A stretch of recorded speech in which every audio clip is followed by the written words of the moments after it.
Shalom saudara-saudara yang dikasihi oleh Tuhan. Kehidupan orang percaya bukanlah kehidupan yang sifatnya legalistik, tetapi satu kehidupan dinamis di dalam relasi yang intim dengan Tuhan. Saudara, disitulah saudara-saudara kita perlu bertumbuh dalam rohani kita, karena di dalam kita berjalan bersama dengan Tuhan, kita memerlukan kepekaan rohani. Salam jumpa dalam program Tuhan adalah Gembalaku. Saudara, Tuhan bukan hanya bekerja dalam diri kita sebagai orang percaya, melainkan Tuhan juga bekerja dalam segala sesuatu untuk mendatangkan kebaikan bagi kita yang mengasihi Dia. Oleh karena itu, meski kita tidak dapat melihat Tuhan dengan mata jasmani kita, namun kita dapat mengenal pimpinannya saat kita dekat dengan Dia, karena ada kepekaan rohani di dalam melihat dengan mata rohani atas segala sesuatu yang Tuhan izinkan terjadi dalam kehidupan kita. Saudara, di dalam iman Kristen, relasi dengan Tuhan merupakan hal yang penting dan sangat berharga. Kita bukan sekedar tahu boleh atau tidak boleh, melainkan kita belajar mengenal pimpinan Tuhan itu. Saudara, mari kita membaca 1 Tawarikh pasal yang ke-14. Hiram, raja negeri Tirus, mengirim utusan kepada Daud dan kayu aras, tukang-tukang batu, dan tukang-tukang kayu untuk mendirikan sebuah istana baginya. Lalu tahulah Daud bahwa Tuhan telah menegakkan dia sebagai raja atas Israel, sebab martabat pemerintahnya terangkat tinggi oleh karena Israel umatnya.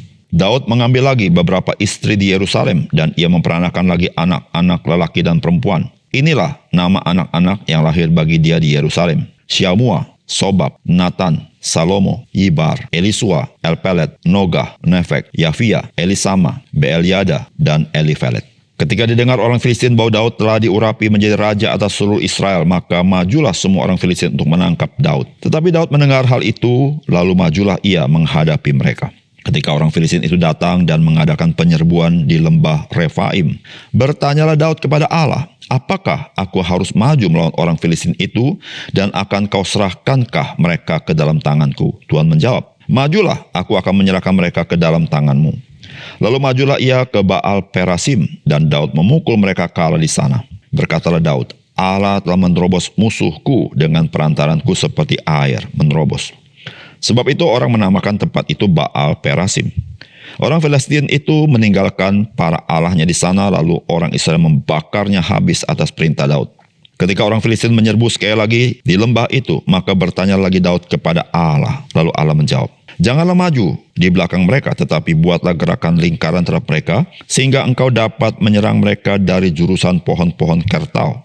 Dan bila engkau mendengar bunyi derap langkah di puncak pohon-pohon kertau itu, maka haruslah engkau keluar bertempur, sebab Allah telah keluar berperang di depanmu untuk memukul kalah tentara orang Filistin." Dan Daud berbuat seperti yang diperintahkan Allah kepadanya. Maka mereka memukul kalah tentara orang Filistin mulai dari Gibeon sampai Geser.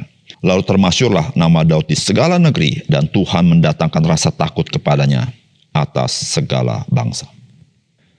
Saudara yang dikasihi oleh Tuhan, Daud di dalam bagian ini memiliki keyakinan bahwa Tuhan memakai dia sebagai raja atas Israel, meskipun ia sudah 3 kali diurapi menjadi raja.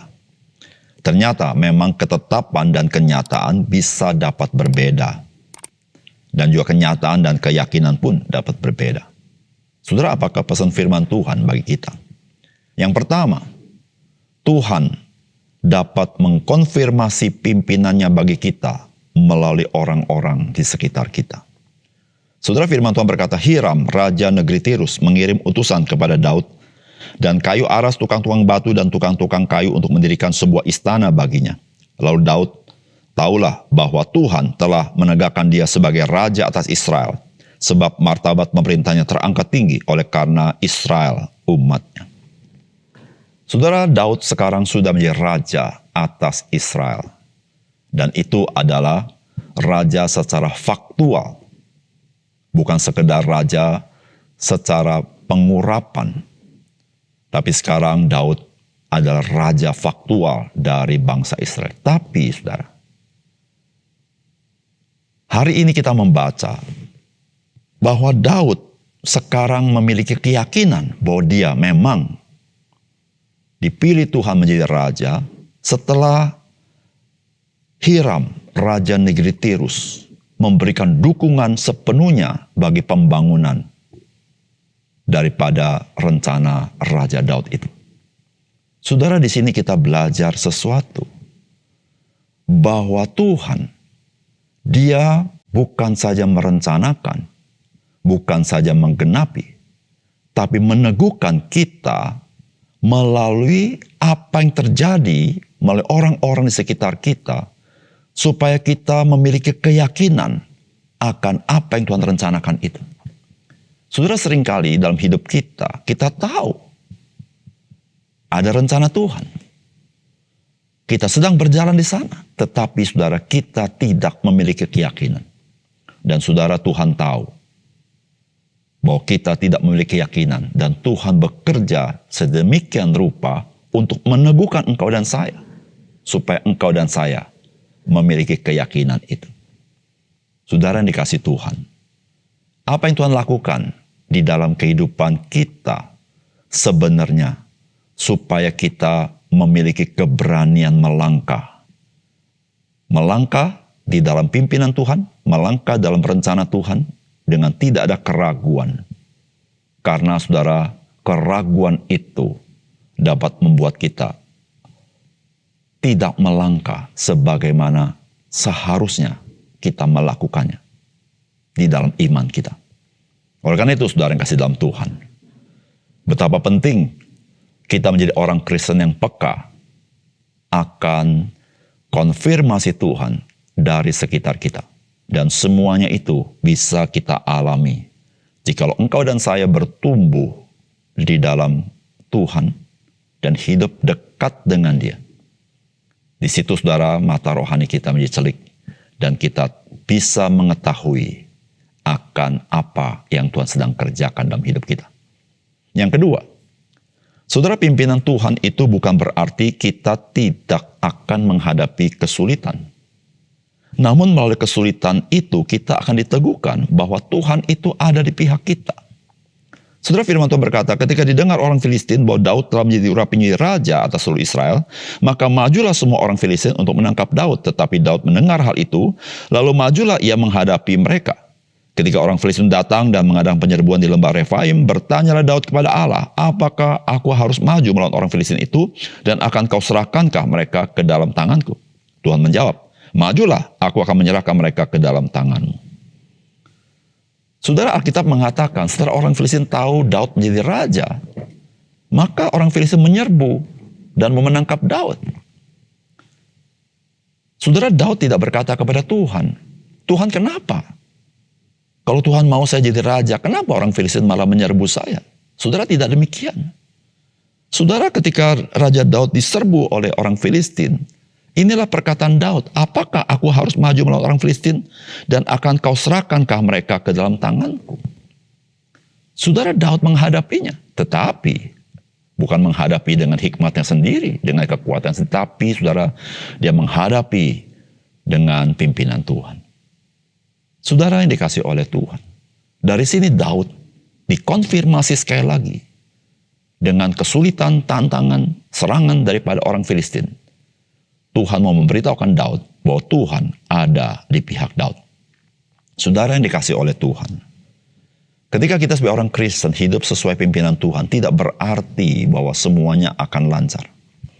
Semuanya akan mulus, tidak ada kesulitan, tidak ada penentang, tidak ada kesulitan dan kesusahan. Saudara, hal-hal itu bisa terjadi.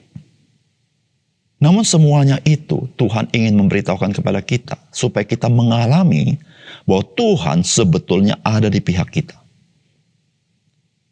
Saudara, melalui kesulitan, kesusahan, penderitaan, tantangan, halangan, ketika kita berani menghadapinya bersama dengan Tuhan, barulah kita tahu ternyata memang Tuhan berada di pihak kita. Saudara, kita berkata, jikalau Tuhan di pihak kita, siapakah lawan kita?